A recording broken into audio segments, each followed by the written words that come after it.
Hey guys, if you don't know me, my name is Scarlett Purdy. I just graduated from CPA and I will be at Stanford University in the fall. Today we are going to talk about John 12. I encourage you to read it, but if you haven't, don't worry, I will summarize it for you.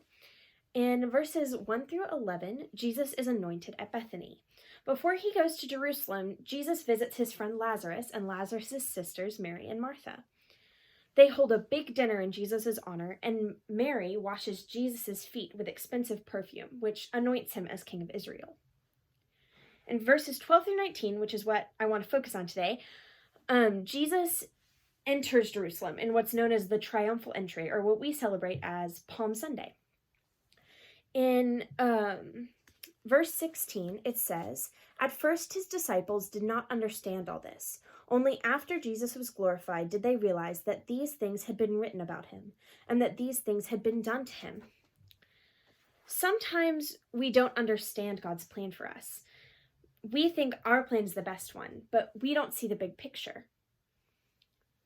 An example of this for me is when I did not get into the top choir at my school. I had dreamed of singing in this choir all of my life, and I was devastated when I didn't get in.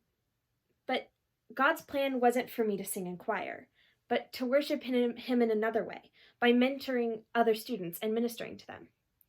Because I didn't take choir, I was able to take an ethics and leadership class, and I was able to become an FBI. FBIs are freshman Bible interns. We join a freshman Bible class and help discuss hard topics with them and mentor them through their first year of high school. If I had taken choir, I would not have been able to do these wonderful things. The crowds welcoming Jesus into Jerusalem wanted Jesus to wage war against the Romans and set them free from Roman captivity. But they didn't see the whole picture either. Jesus was coming to set them free from something else, their sin, a much greater captor.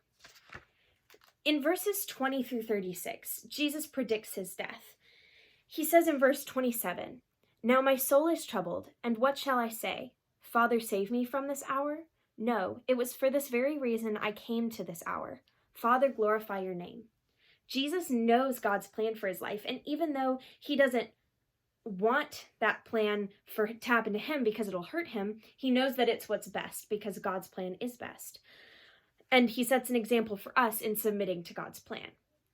In verses 37 through 43, the Jews were afraid to believe in Jesus and to start following him because they were scared the Pharisees would kick them out of the synagogue.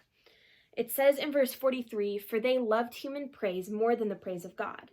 I think sometimes we love human praise more than the praise of God too. That's why we create our own plans, because we think we know better, and humans know better than God does. But God knows better. In verse 46, Jesus says, "I have come to the world as a light, so that no one who believes in me should stay in the darkness." Jesus came as a light to the world to set us free from the darkness. But he also taught us to be light ourselves and to spread the gospel to the world in a fight against darkness. As you go about your day, or in your quiet time, I want you to think, what is my plan for my life? And what is God's plan for my life?